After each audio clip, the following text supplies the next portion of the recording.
नमस्कार दोस्तों, आपका स्वागत है आपके अपने YouTube channel study with Jupiter में। दोस्तों, आज हम मुगल काल का भाग 6 देखेंगे और औरंगजेब का ये भाग 2 होगा। इसके अंतर्गत औरंगजेब के अत्याचारों की हम पराकाष्ठा को देखेंगे, जो सभी पर अत्याचार करेगा। मराठाओं पर अत्याचार करेगा, सिखों पर, सिखों के गुरु तेग बहादुर पर अत्याचार करेगा तथा बहुत सारे लोगों पर ये अत्याचार करेगा। आज इसके अत्याचारों को देखेंगे, इसके अभियानों और विद्रोहों को भी। चलिए वीडियो की शुरुआत करते हैं। औरंगजेब के समय के प्रमुख विद्रोह और अभियान। पहला इसका विद्रोह देखते हैं, मथुरा के जाटों का विद्रोह। औरंगजेब की नीतियों और कट्टरता के खिलाफ यह विद्रोह होता है। जो औरंगजेब इस्लाम के अनुसार जो राज्य चलाना चाहता था हिंदू आबादियों के ऊपर भी, तो इसी के खिलाफ सबसे पहले मथुरा के जाटों ने विद्रोह खोल दिया। मथुरा के जाटों का पहला विद्रोह, इसे प्रथम किसान विद्रोह के नाम से भी जाना जाता है। इसका प्रारंभ सन 1669 ईस्वी में गोकुल नामक जाट नेता द्वारा किया गया। जो गोकुल नाम के जाट नेता थे उनके द्वारा इसका प्रारंभ किया गया। यह विद्रोह औरंगजेब के खिलाफ प्रथम संगठित विद्रोह था। यह विद्रोह अत्यधिक करों के कारण, आर्थिक तंगी के कारण भी हुआ था। जो औरंगजेब ने आर्थिक जो राजस्व था औरंगजेब का वो खाली हो गया था युद्धों के कारण, तो इसने विद्रोह जो था और करों को बढ़ा दिया, तो विद्रोह इसी कारण से और बढ़ा।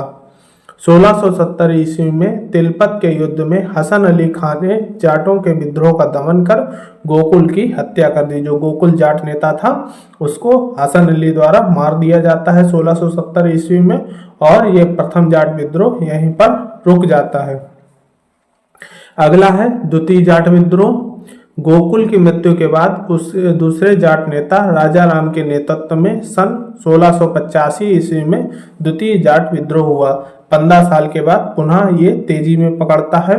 गोकुल के बाद उसका बेटा राजा राम इसका नेतृत्व करता है। इस विद्रोह में जाटों द्वारा लूटपाट और छापेमार हमले की नीति अपनाई गई। जो जाटों ने सीधे संघर्ष न करके छुपकर संघर्ष करना प्रारंभ कर दिया। वो मुगलों की चीजों को लूटते थे और छापेमार तरीके से युद्ध करते थे। जिस तरीके से उन्होंने देखा था मराठा लोग छापेमार युद्ध पद्धति का उपयोग कर रहे थे, उसी प्रकार से ये भी छापेमार पद्धति का उपयोग करते हैं। चलिए आगे और देखते हैं। राजा राम ने अकबर की कब्र लूट ली और अकबर की हड्डियों को जलाकर राख कर दिया। ये अकबर की कब्र थी, उसे लूट लिया राजा राम ने, और उसकी जो हड्डियां निकली थी कब्र खोदने पर उसको जलाकर राख कर दिया। राजा राम जाट ने अपने पिता गोकुल की मौत का बदला लेने के लिए अकबर के मकबरे से सोना, चांदी और बढ़िया कालीन को लूट लिया। जो राजा राम के पिता गोकुल थे ना, गोकुल की मौत का बदला लेने के लिए उसे औरंगजेब को सबक सिखाने के लिए उन्होंने जो अकबर था, अकबर की कब्र को लूट लिया। उसमें सोने जवाहरात वगैरह थे, चांदी की चीज़ें और बहुत सारी चीज़ें, उनको लूट लिया। और जो अकबर की कब्र थी उसे खोद कर उसकी हड्डियां निकाल के उसे आग जला दिया। हिंदू रीति रिवाज, क्योंकि हिंदुओं में जलाया जाता था, इसीलिए इसने अंजाम दिया। औरंगजेब इससे अत्यंत क्रोधित हुआ और उसने राजा राम की हत्या करवा दी। हत्या के बाद भी विद्रोह हल्का हल्का चलता रहा। राजा राम की मृत्यु के बाद अगला जाट नेता चूनामन और बदन सिंह बने। जो चूनामन और बदन सिंह होते हैं वो राजा राम की मृत्यु के बाद अगले जाट नेता बनते हैं, जिन्होंने औरंगजेब की मृत्यु तक छोटे मोटे विद्रोह का नेतृत्व किया। अब कोई बड़ा विद्रोह नहीं होता, लेकिन हाँ विद्रोह चलते रहते हैं छोटे मोटे, उसका नेतृत्व चूनामन और बदन सिंह करते हैं। अगला है बुंदेला विद्रोह। औरंगजेब के समय भी बुंदेला विद्रोह होता है। बुंदेला विद्रोह का नेतृत्व चपत राय ने किया। अगला है मराठों का विद्रोह। 1657 ईस्वी में औरंगजेब ने दक्कन में गोलकुंडा और बीजापुर पर हमला किया। हिंदू मराठा योद्धा शिवाजी ने गोरिल्ला रणनीति का उपयोग करते हुए 3 आदिलशाही किलों पर नियंत्रण कर लिया। जिस टाइम मुगल 1657 ईस्वी के पास जो औरंगजेब था, तो ये गोलकुंडा और बीजापुर पर हमला करता है दक्कन में। उसी टाइम जो शिवाजी होते हैं उसी का फायदा उठाते हुए गोरिल्ला नीति का उपयोग करते हुए आदिल शाही 3 किलों को अपने कब्जे में ले लेते हैं। 1659 ईस्वी में औरंगजेब ने अपने भरोसेमंद सेनापति मामा शाइस्ता खान को गोलकुंडा में बली को मराठा विद्रोही से खोए किलों को वापस लेने के लिए भेजा। जो गोलकुंडा में उसका बली था उसे और मामा शाइस्ता खान जो सेनापति थे, इन दोनों को मराठों से जो 3 किले ले लिए थे वो वापस लेने के लिए भेजा। शाइस्ता खान मराठों के क्षेत्र में घुस गया और पुणे में रहने लगा, लेकिन शिवाजी के नेतृत्व में आधी रात को पुणे में गवर्नर के महल पर एक साहसी हमले में मराठों ने शाइस्ता खान के बेटे को मार डाला और शिवाजी ने शाइस्ता खान के हाथ की 3 उंगलियां काटकर उसे अपंग बना दिया। जब शिवाजी को पता लग जाता है कि शाइस्ता खान यहाँ पर रुका हुआ है तो शाइस्ता खान पर हमला करते हैं। उसका बेटा आता है, बेटा को मार दिया जाता है और शाइस्ता खान की 3 उंगलियां काटकर औरंगजेब को मतलब बताया जाता है कि अगर आओगे तो ऐसे ही सरकलम कर दिया जाएगा। औरंगजेब ने मराठों को हराने के लिए सेनापति जयसिंह को भेजा। जयसिंह ने पुरंदर के किले की घेराबंदी की और उसे छुड़ाने के सभी प्रयासों को विफल कर दिया। जो औरंगजेब क्या करता है, अब औरंगजेब दूसरी नीति अपनाता है हिंदुओं को हिंदुओं से लड़ाने की। वो जयसिंह को भेजता है। जयसिंह को भेजने के बाद जयसिंह पुरंदर के किलों को चारों तरफ से घेर लेते हैं शिवाजी को। उसे किसी तरीके से शिवाजी की कोई नीति सफल नहीं होती है तो शिवाजी हार कर फिर संधि के लिए राजी होते हैं। हार देखते हुए शिवाजी शर्तों के लिए सहमत हो गए, जो संधि के लिए सहमत हो गए। सन 1665 ईस्वी में शिवाजी और जयसिंह के मध्य पुरंदर की संधि होती है। ये रहे शिवाजी और जयसिंह के बीच पुरंदर की संधि होती है। संधि की प्रमुख शर्तों को देखते हैं। शिवाजी ने औरंगजेब की अधीनता स्वीकार कर ली। जयसिंह ने मुगलों के द्वारा जीते 35 किलों में से 23 किले शिवाजी को लौटा दिए। अभी तक जो मुगलों ने 35 किले जीते थे उन्हें उनमें से 23 किले शिवाजी को लौटा दिए जाते हैं। शिवाजी के बड़े पुत्र संभाजी को मुगल दरबार भेजा गया, मतलब उनको एक तरीके से मुगल ने अपने अधीन कर लिया, जहां उन्हें 5000 का मनसब प्रदान किया गया। इन सभी शर्तों का इकरार करने के लिए एक बार शिवाजी को औरंगजेब के दरबार में उपस्थित होने के लिए निवेदन किया। उन्होंने कहा अगर आपने ये शर्तें सारी मान ली हैं तो आपको एक बार मुगल दरबार में उपस्थित होना पड़ेगा। इन शर्तों को शिवाजी मानते हैं और चल पड़ते हैं मुगल दरबार की ओर। 22 मई 1666 ईस्वी को शिवाजी आगरे के किले में दीवाने आम में उपस्थित हुए। 22 मई 1666 की जो 65 में संधि हो गई, उसके बाद 22 मई 1666 को शिवाजी आगरा के किले में दीवाने आम में उपस्थित हुए। मुगल दरबार में उनकी मुलाकात अच्छी नहीं रही। शिवाजी ने अपने स्वागत के तरीके में अपमानित महसूस किया और शाही सेवा से इनकार करके औरंगजेब का अपमान किया। मतलब उन्होंने शिवाजी ने औरंगजेब की, जब औरंगजेब शिवाजी को लगा कि औरंगजेब उनके साथ दुजागी कर रहा है, मतलब भेदभावपूर्ण व्यवहार कर रहा है, तो शिवाजी ने उसकी जो सेवाएं थी उसे लेने से मना कर दिया। तो औरंगजेब ने इसे अपना अपमान समझा। औरंगजेब ने आगरा में स्थित जयपुर महल में उनको नज़रबंद करा दिया, जिसमें वो ठहरे थे जयपुर महल में, वहीं पर उनको नज़रबंद करवा दिया। शिवाजी ने यहाँ से भागने की योजना बनाई जिसमें उनकी मदद जयसिंह के पुत्र राय सिंह ने की और शिवाजी यहाँ से भाग निकलते हैं। ये कहानी आपने बहुत पहले पढ़ी होगी, टोकरी में बैठकर निकल जाते हैं। तो वही जो जयसिंह होते हैं, जयसिंह का पुत्र राय सिंह इनकी मदद करता है और इन्हें यहाँ से निकलवा देता है। शिवाजी दक्कन लौट गए और 1674 ईस्वी में खुद को छत्रपति या मराठा साम्राज्य का ताज पहनाया, मतलब खुद को छत्रपति स्वतंत्र शासक के रूप में घोषित कर देते हैं 1674 ईस्वी में। और फिर 1680 में जब शिवाजी की मृत्यु हो जाती है, उसके बाद धीरे धीरे जो संभाजी राजा बनते हैं, उसके बाद संभाजी 1689 ईस्वी के आसपास मारे जाते हैं और यहीं से मराठा साम्राज्य बिखर जाता है। अगला है सतनामी विद्रोह। यह विद्रोह सन 1672 ईस्वी में नारनौल व महेंद्रगढ़ के आसपास के क्षेत्रों में हुआ। महेंद्रगढ़ जो हरियाणा में है ना, उसी के आसपास क्षेत्रों में सतनामी विद्रोह होता है।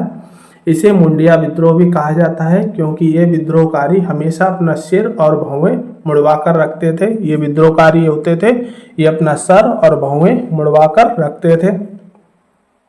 सतनामियों ने दिल्ली पर चढ़ाई शुरू की और छोटे पैमाने की मुगल पैदल सेना इकाइयों को कुचल दिया। जो छोटी छोटी मुगल सेनाएं थीं उनको सतनामियों ने बुरी तरीके से कुचल डाला। औरंगजेब ने इस्लामी प्रार्थनाएं लिखी और उन डिजाइनों को बनाए जिन्हें सेना के झंडों में सिल दिया। अब ये औरंगजेब यहाँ पे दूसरी नीति अपनाता है। इस्लाम मतलब जो इस्लाम की प्रार्थनाएं वगैरह होती थी उनको मुगलों के झंडे में लगाकर मुगल सेना को उत्साहित करके इनकी तरफ छोड़ देता है। और यह विद्रोह भी औरंगजेब की धार्मिक कट्टरता के कारण हुआ, जिसे आसानी से दबा दिया गया।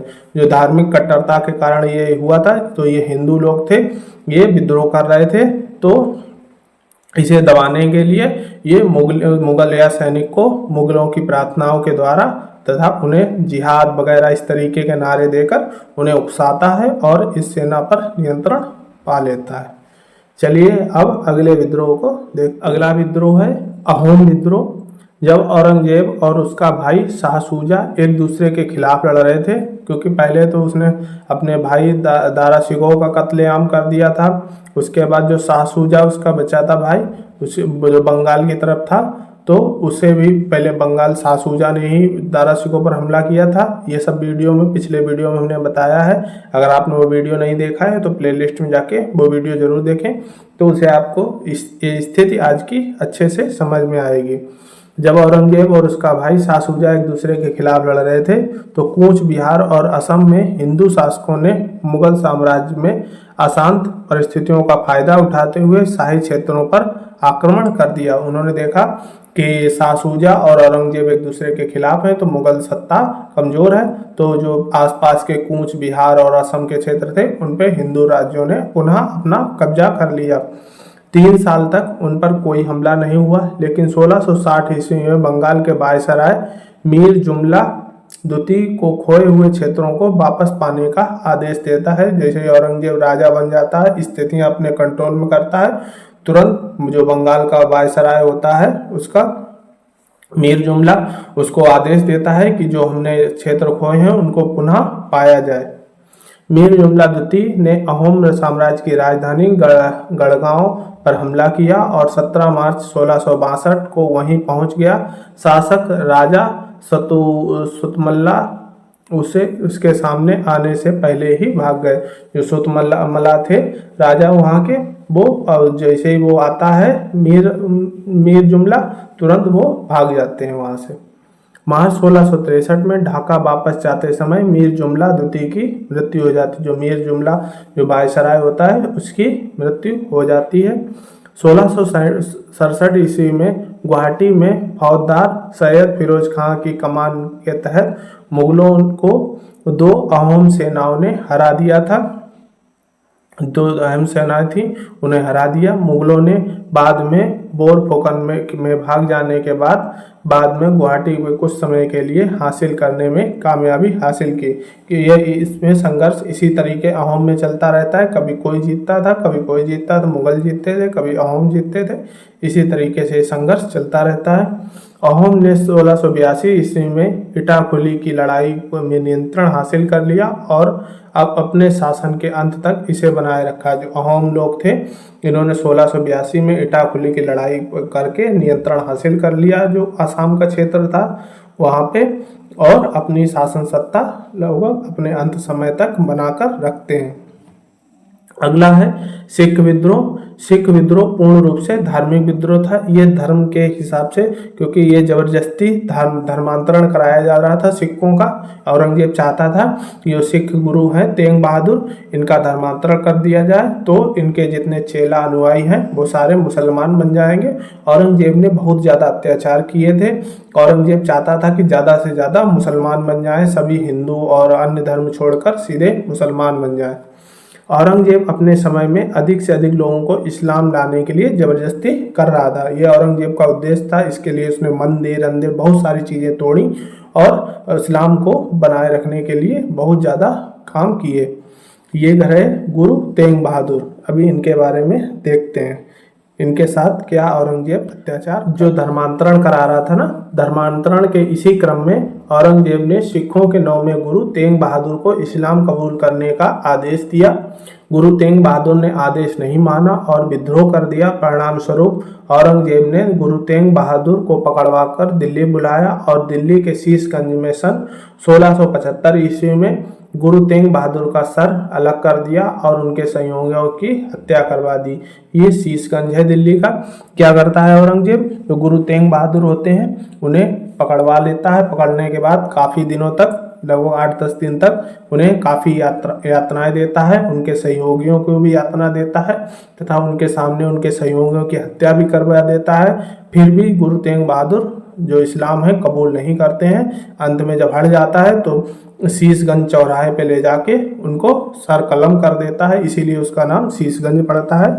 वहां पर गुरु तेग बहादुर का सर अलग कर देता है और कहता है कि इस्लाम कबूल न करने पर ये हस्त्र करेंगे तो लोगों में डर व्याप्त हो, इसी वजह से ये ऐसा करता है।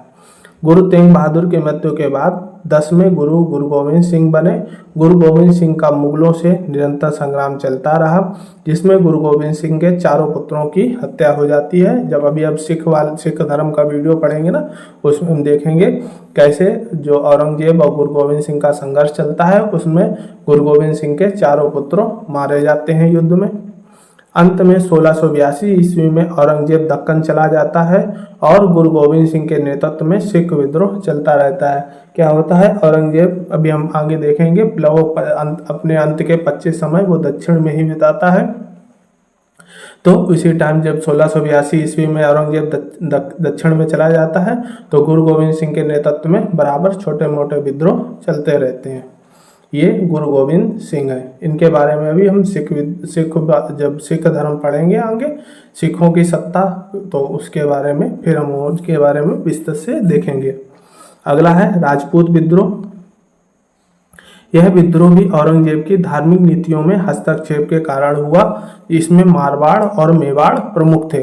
जो औरंगजेब होता है अपने धर्म इस्लाम धर्म की नीतियों के हिसाब से हिंदू धर्म में कन्वर्ट करना चाहता है और जो राजपूत लोग अपने धर्म के अनुसार जो कार्य कर रहे थे उसमें हस्तक्षेप करता है, बोलता है कि ऐसा इस्लाम में ऐसा मना है तो आप इस अपने धर्म के अनुसार ऐसा नहीं कर सकते हैं, इस्लाम के अनुसार ही चलना पड़ेगा। 1679 ईस्वी में मारवाड़ के दुर्गादास राठौर की कमान के तहत राठौर वंश ने विद्रोह कर दिया। जो मारवाड़ के दुर्गादास राठौर के हाथों में कमान थी तो उन्होंने विद्रोह कर दिया।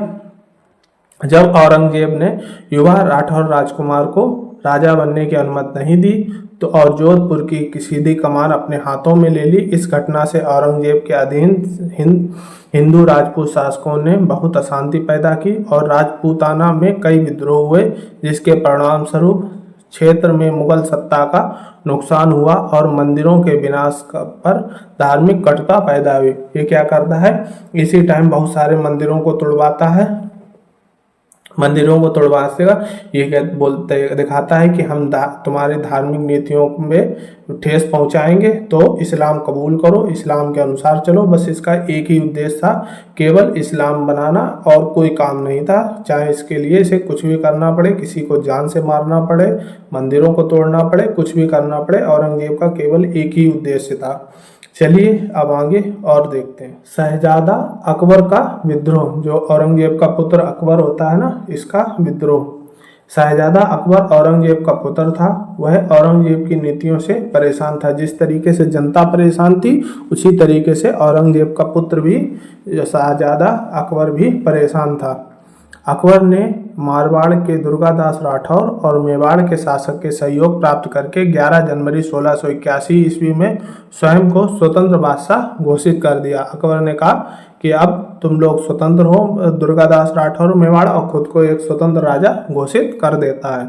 औरंगजेब एक षड्यंत्र रचता है और राजपूत सेना में एक चिट्ठी भेजता है। इसमें लिखता है, बहुत अच्छा काम कर रहे हो तुम अकबर, राजपूतों के साथ मिलकर उनको हमारे खिलाफ भड़का रहे हैं और हम राजपूतों को बारी बारी से मार रहे हैं।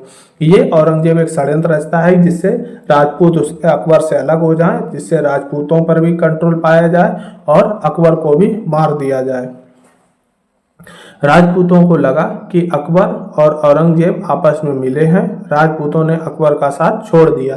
राजपूत तुरंत अकबर का साथ छोड़ देते हैं। वो सोचते हैं है तो आखिर औरंगजेब का पुत्र ही, हो सकता है ये हमारे साथ धोखा कर रहा है। ये जानकर राजपूतों ने औरंगजेब के पुत्र अकबर का साथ छोड़ दिया। इसके बाद अकबर मराठा पहुंचा, जहां शिवाजी के पुत्र संभाजी से शरण मांगी। तो उस टाइम जब पहुंचता है तो उस टाइम तक शिवाजी खत्म हो चुके होते हैं, उनका पुत्र संभाजी राजा होता है। तो वहां जाकर अकबर संभाजी से शरण मांगता है। उसे शरण दी, जो संभाजी होते हैं वो इसे शरण देते हैं। परिणाम स्वरूप औरंगजेब मराठा पर आक्रमण कर दिया और संभाजी की हत्या कर देता है। 1689 ईस्वी के आसपास ये क्या करता है, संभाजी की हत्या कर देता है। उसके बाद अकबर फारस की तरफ भाग लेता है। फिर अकबर फारस भाग जाता है, जहाँ के राजा जो शाह राजा होते हैं उनसे शरण लेता है। फारस के शाह ने उसे संरक्षण दिया, वहीं अकबर लंबे समय तक रहता है। बाद में उसकी मृत्यु फारस में ही हो जाती है। ये रहे शहजादा अकबर। जो अकबर होते हैं फारस भाग जाते हैं अपनी जान बचाकर, और वहीं पर इनकी लास्ट में मृत्यु भी हो जाती है।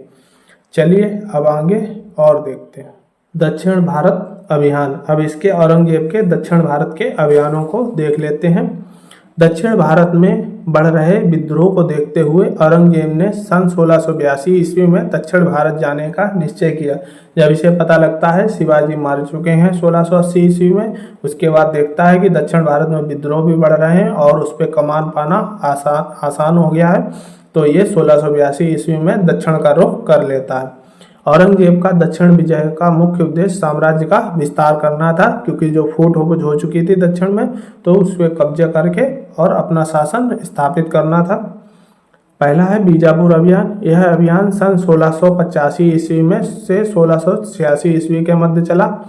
इस समय बीजापुर का सुल्तान सिकंदर आदिल शाह था, जिसे औरंगजेब ने पराजित कर 1 लाख रुपए की वार्षिक पेंशन देकर बीजापुर को मुगल साम्राज्य में मिला लिया। अगला है गोलकुंडा अभियान। यह अभियान सन 1686 से 1687 ईस्वी के मध्य चला। इस समय गोलकुंडा के शासक अबुल हसन कुतुब शाह था। औरंगजेब ने इसे पराजित कर बंदी बना लिया और 50,000 रुपए की पेंशन देकर गोलकुंडा से मुगल साम्राज्य को मिला लिया। जो गोलकुंडा था वो भी मुगल साम्राज्य में मिला लिया। इसके साथ साथ ये और भी करेगा, मराठा साम्राज्य पे भी हमला करेगा। उसको हम मराठा साम्राज्य की वीडियो में कवर करेंगे, वरना इसी वीडियो में बहुत सारे टॉपिक हो जाएंगे। लेकिन जो मराठाओं से इसका युद्ध होंगे वगैरह, वो हम जो मराठा साम्राज्य का वीडियो पढ़ाएंगे ना, उसमें उस चीज़ों को कवर करेंगे।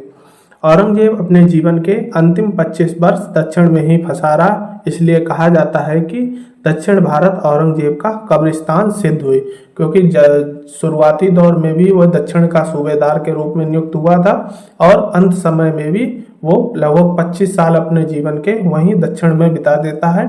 और वहीं पर उसका जो मकबरा है औरंगाबाद में, वहीं बनाया जाता है उसका, और इसीलिए कहा जाता है दक्षिण भारत औरंगजेब का कब्रिस्तान सिद्ध हुआ। चलिए अब इससे जुड़े महत्वपूर्ण तथ्यों को देख। अन्य महत्वपूर्ण तथ्य, औरंगजेब ने मुगल सेना में हिंदुओं की काफी मात्रा में भर्ती किया। पूरे मुगल काल में इतने हिंदू सेनापति किसी शासन काल में नहीं थे। इसका मेन उद्देश्य था हिंदुओं को अपने अंडर में नियंत्रण में लेना तथा उन्हें अपने इस्लाम के अनुसार चलाने की आदत डालना। केवल इसका एक ही उद्देश्य था, इसलिए इसने हिंदुओं को अपनी सेना में भर्ती किया था।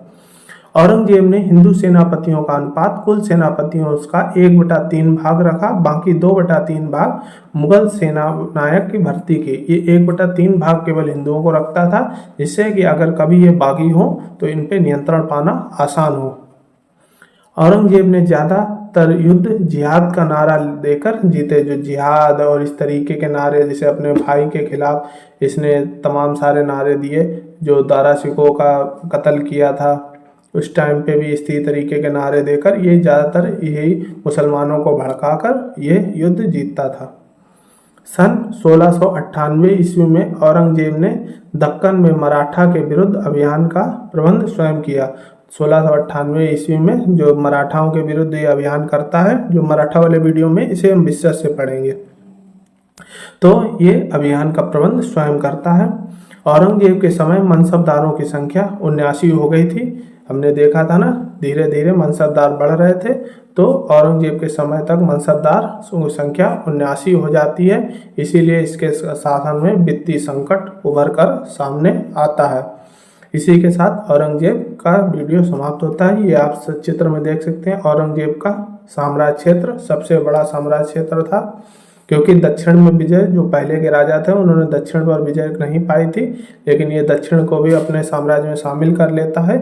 इसीलिए इसे बहुत सारी समस्याओं का भी सामना करना पड़ता है। इसी अगले वीडियो में हम मुगल काल से संबंधित इस कलाओं को देखेंगे, स्थापत्य कला, चित्रकला इत्यादि को देखेंगे। मुगल काल का ये वीडियो सब यहीं पर समाप्त करते हैं। वीडियो अच्छा लगा हो तो लाइक करें, सब्सक्राइब करें तथा शेयर करें। आज के लिए इतना ही, धन्यवाद।